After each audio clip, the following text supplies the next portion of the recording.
Leisure is not a reward for working hard. It is a skill. And just like every skill that matters, it requires deliberate practice and intention to develop.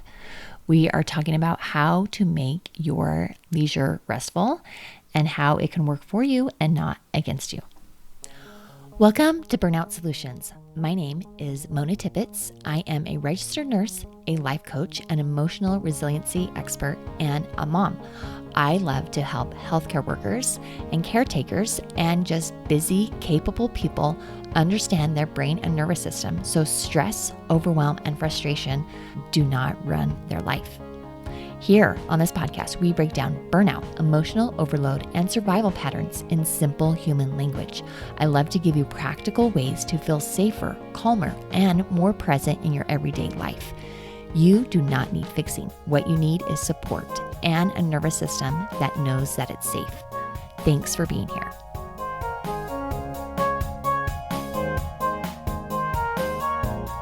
Hello, and welcome back to Burnout Solutions. We are in the middle of our work versus play summer series. And in case you didn't listen to episode 1 and 2, here's just a quick recap. I recommend that you do. But in episode 1, we talked about a lot of our stories that were handed down to us about our working and our performance, maybe connected with our worth and maybe how exhaustion is a virtue. I was just looking on Facebook and seeing all these graduation posts, and one mom said, my daughter's this valedictorian and she has just put in so much work, and this is because of a lot of super early mornings and super late nights and going. And everyone's like, oh, yay, so great. And I thought, that is so awesome. We're congratulating this unsustainable life. Like, why can't we be okay with mediocrity? I don't know. I'm not either. So I don't know the answer. I'm trying to get better. But this plays into our stories of being the best, going above and beyond, sacrificing all of our play for work is a virtue. That was episode 1.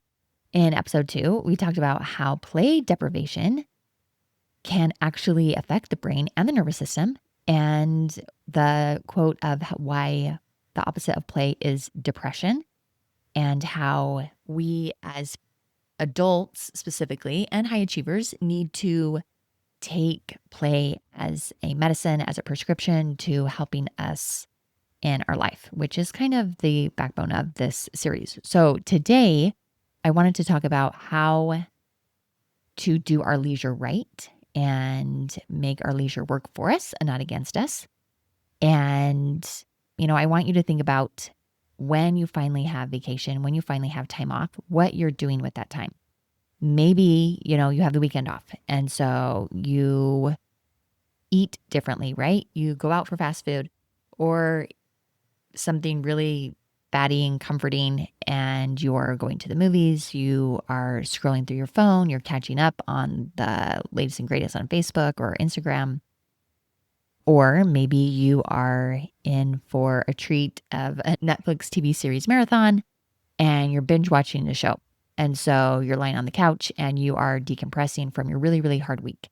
And then by Monday, you hit the week running and you feel empty. You don't really feel rejuvenated. You don't really feel like you have gotten ahead or even felt really rested.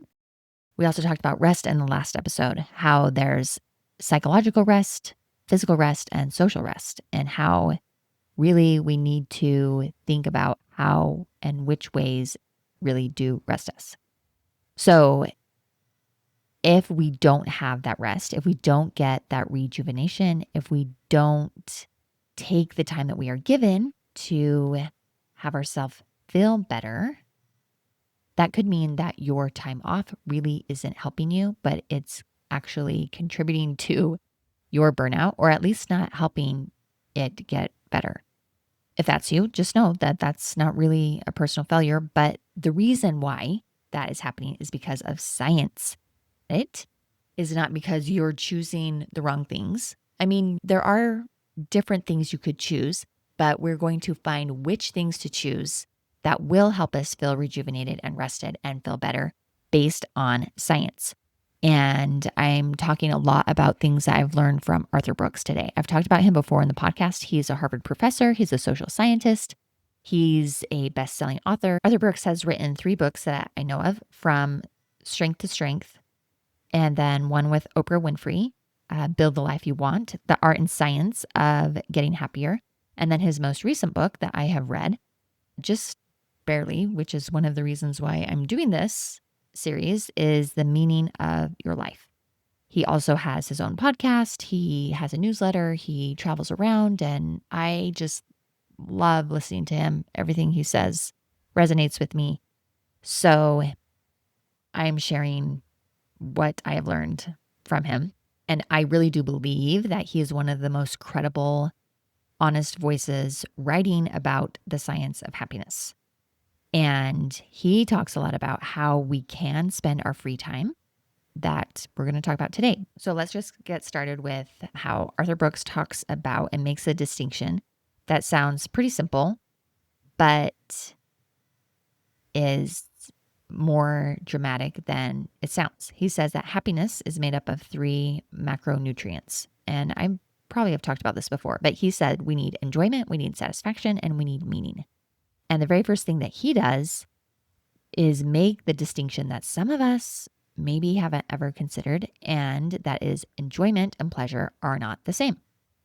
And if you've been chasing pleasure, thinking that you were building enjoyment, or if you were doing pleasurable things, thinking that it would help you feel rejuvenated and rested and overcome your burnout, those are 2 different things. And that's why you keep feeling empty. That's why you keep feeling unfulfilled. And he says that pleasure is strictly a phenomenon in the limbic region of your brain, the emotional area of your brain. And that part of the brain feels the immediate hit. It's the dopamine spike, the quick relief. It is where we feel good in the moment. And yet it also fades really fast, and it leaves you feeling like you need more. I was a health coach for quite a while, and food is a really good example for me to explain this. Chocolate and candy and junk food and food that food scientists have spent lots and lots of money on to create the perfect crunch, the perfect salt, the perfect sugar, the perfect combination to set off our taste buds. And they add chemicals to hyperinflate that so that when we eat something, it really does affect the limbic region and we want more of it. I like to tell myself when I eat something and when I want something more immediately, that to me is a sign that I didn't savor it enough. I ate it way too fast, that I forgot what it tasted like. So in 5 seconds, I need that again. Or I'm just not paying attention and not being present. And if I do eat more, then I need to slow it down. I need to say, what is the flavor? What is the texture? What is the taste? What is the temperature? And that helps me enjoy it more, which he's saying that is enjoyment. When we enjoy something, because enjoyment is different from pleasure, enjoyment is pleasure plus elevation. So it's not that something feels good or gives us a hit. It's that the experience of whatever that is lifts us up. It deepens your sense of self. It connects you to something larger. It is really something that you can savor and think back on. And I encourage you to use all 5 senses when you are enjoying something as much as you can. When we enjoy something, it leaves us more alive afterward. We feel more like ourselves. We feel more present in that moment. And you don't need more of it immediately. That's one of the clues that it is enjoyment versus pleasure. You don't need more immediately because it actually filled you, because it actually satisfied you, because it actually was a good thing for you in that moment. I think about the difference between eating a bag of chips in front of a screen or chocolate or candy or, whatever, and that is pleasure, or a slow dinner with people that I love, people that I love to have real conversation with. I think about those dinner date nights that my husband and I have with our really good friends, and they last hours. Those dinners really do make lasting connection. And so much that even a few days later, he or I will say, "Hey, do you remember when I said this on Friday night? I was thinking about that. What do you think?" Or I'll just start laughing in the middle of the day. And my husband will say, "What's so funny?" And I'll think of, "Oh, do you remember when so and so said this at dinner on Friday night?" So those connections and those conversations over dinner, those really do restore me. And only one of them can count as a macronutrient to happiness. Now, this is why it specifically matters for burnout, is because when you're depleted, like true chronic depletion, your brain and nervous system will instinctively reach for pleasure. It's part of the motivational triad, where we want to conserve energy, avoid pain, and seek pleasure every single time. Like your brain, that is a filter that it goes through. I talk about this a lot with my clients that I coach. Our brain goes through the motivational triad all the time, and we need to learn to overcome it. Pleasure requires the least amount of effort. So we're conserving energy and we're seeking pleasure. Two of them, right? Boom. It provides really quick, fast relief, and it asks nothing of you, right? Because we're conserving energy, we're avoiding pain. Pleasure doesn't refill our well, it doesn't fill our bucket, only enjoyment does. And this is exactly why scrolling and binging and laying around and even just things that are more pleasurable leaves us feeling emptier than when you started. Okay, so let's talk about how we can make our leisure work for us and not against us. Arthur Brooks says we need to plan our leisure just like we plan our work. And that might sound hard, but I'm going to break it down for you. I'm also not here to shame anyone for doing any of these behaviors or for Netflix, but what I want to do is give you a better option. So this prescription I find both practical and is super simple. Arthur Brooks says that if we use our time outside of work the way you use your best time at work, it will be restorative. And how do we do that? We use intention. I talk a lot about this with my clients. Like, we're not going to be reactive. We're going to respond with intention, with a plan, with a deliberate choice rather than one that is a pattern, rather than one that's a default that we've always done. We're going to take a little bit more time and attention with our leisure. And I am, again, going to pause here because maybe some of you are already pushing back, saying, do I need to turn my free time and my vacation into another project? Because I'm already exhausted from all the projects that I'm doing. And the answer is no, that is not what I'm saying. It's not what Arthur Brooks is saying either. Planning leisure doesn't mean that you're scheduling every single minute of your day or turning your rest into a performance. It means you're making one deliberate choice instead of letting that algorithm on your phone or Netflix make the decision for you. It means naming what you are going to do and why, rather than falling into whatever requires the least resistance, whatever avoids pain, whatever is most pleasurable. What is the difference when we say a deliberate yes or an intentional yes to go on a slow walk in nature? That is entirely different from a collapsed yes to an hour of scrolling to just, vegging out in front of a screen. Same amount of time, but completely different nervous system outcome, completely different in 1 hour, how am I going to feel outcome. And Arthur Brooks breaks it down even more. And he says that there are 4 categories to restorative leisure. And I want you to hear these as options, not obligations, but something that you can get your ideas from.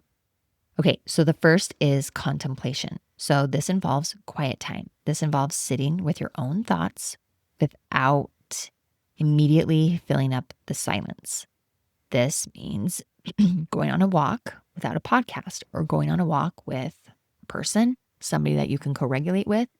This means slowing down, spending time out in nature before the sun rises, walking through a park, being present in nature without taking a picture of it, right? Like, oh, that leaf is so beautiful, I need to get a picture. No, take a picture in your brain and just enjoy it. This is, again, the time that our brain's default mode network is getting the space that it needs to relax, to rejuvenate, to really unwind with quiet time, with time to daydream and contemplate and ponder. Okay. The second is creativity. So, how can you be more creative? Well, this is making something. This is making something not for an audience, not for performance, not for income, not to be shared, just making something, such as cooking, like cooking a real meal slowly. I have a friend who loves to bake. She bakes cakes. They are delicious and wonderful, and my favorite dessert to ever eat. and and I am becoming more and more and more picky, and anything she makes, I love eating because she takes time. She uses real butter, all the things. It doesn't taste like something that is a store-bought cupcake. Ugh. What we can also do is something like playing an instrument, even doing it really bad. But if that brings you joy, if that brings you fulfillment, spend 15 minutes doing that. Painting, writing, building, gardening. It is May here in Boise, Idaho, and we are putting in our flower garden. And this is, I think, our 4th year of having a flower garden. My girls grow these flowers. And last year, I really, really loved going in the garden. I really loved going out there and putting my hands in the dirt and seeing the beautiful flowers that we grew. They are so pretty. We never know what the end of the season is going to look like, but we planted so many flowers. I love giving them away. I love looking at them. It's just super fun for me and my nervous system. I'm like, this is why I love it, is because my nervous system feels happy and safe out in the garden. When we can use the regulating power of being creative, of being in an activity that we really are absorbed in, this is one of the fastest ways back to ventral vagal safety, and it helps strengthen that area for us. Okay, the third is nature, which I kind of already talked about, but this is just time outdoors. Research consistently shows that even 20 minutes being out in nature and in the environment lowers cortisol, it slows your heart rate, it shifts your nervous system toward parasympathetic state. So we're going out there with no phone, no agenda, just being a creature in the world for a few minutes. Okay, the fourth one is deep human connection, like having a real conversation. This isn't spending time with our deal friends. We're there to help each other for a transactional reason. These are our real friends who we love, who fill us up, who make us laugh, who we can be ourselves around, and where we can be fully present with the other people. This is where we feel known, we feel seen, we feel not just useful for our skills, but where we really are valued as a human being. I think about co-regulation a lot, where as human beings, we can be around, our nervous system can be around another human being's nervous system that is regulating, and it helps regulate us. It helps us feel connection. It helps us calm down. And when you spend time with someone who is genuinely warm and present, your own system can recalibrate towards safety. And again, that's science, that's physiology that proves it. Now, what are we going to do with all this information? I want you and I invite you to look back over the last 2 weeks of when you were not working. And I want you to just take a mental note of what you did and categorize it. Were the things that you were doing, were they pleasurable or were they enjoyment? Were you doing those things with intention or were they just out of habit or pattern? Did you feel when you were done genuinely restored and rested afterward, not just relieved, but actually felt better? This information is really, really helpful to you. And this can help your nervous system understand where it's going and where it wants to be. And as we're finishing, I just wanted to mention one more thing, and that is guilt. And guilt is the one thing that is going to get in the way of everything I just said, because for most high achievers, healthcare workers, teachers, all these busybody people, there is a voice that can come up in the moment that you try to do any of this. And the voice says, you should be doing something productive right now. You should be folding laundry while you're watching a show.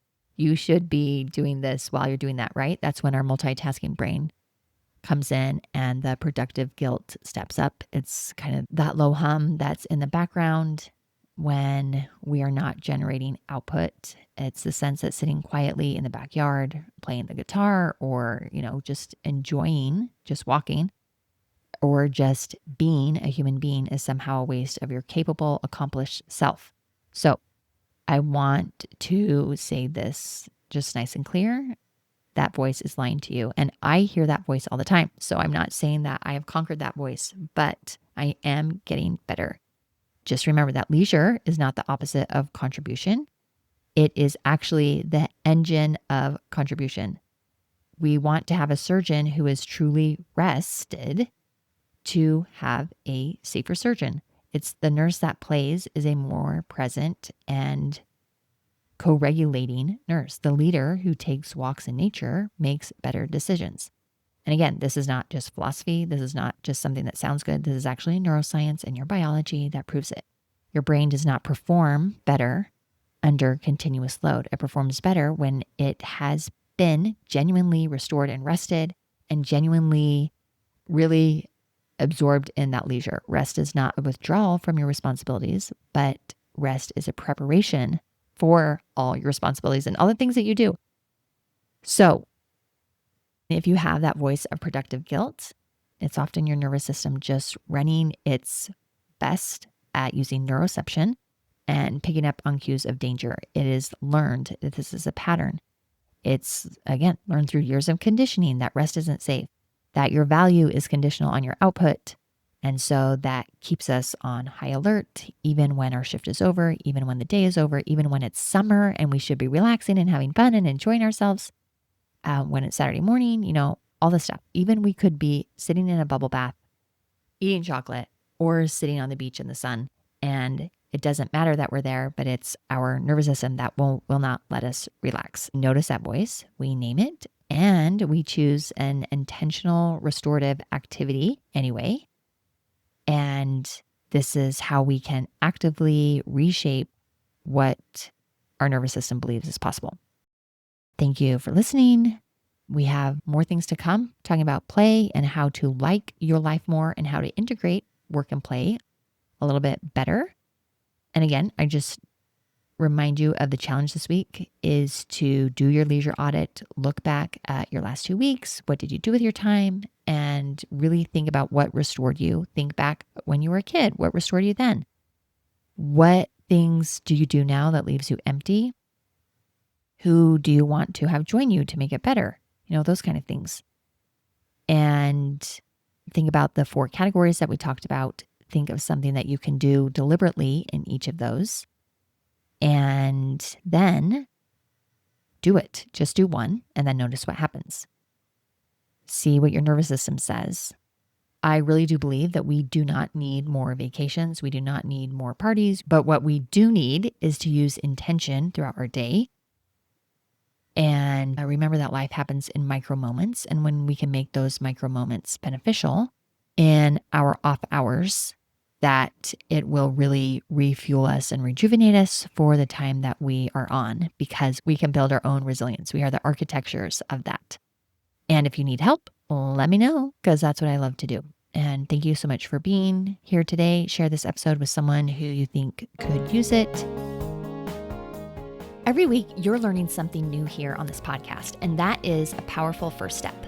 But guess what? Information alone doesn't create transformation. True change happens when you start to think differently and shift the nervous system patterns that drive your behavior. As a coach and an emotional resiliency expert, that is the work I do. I love to walk alongside you, whether it's one-on-one, in a small group that you choose, or with your workplace team. I can help you retrain your brain and nervous system so that stress no longer runs the show. You'll find ways to connect with me in the show notes. Let's do this work together.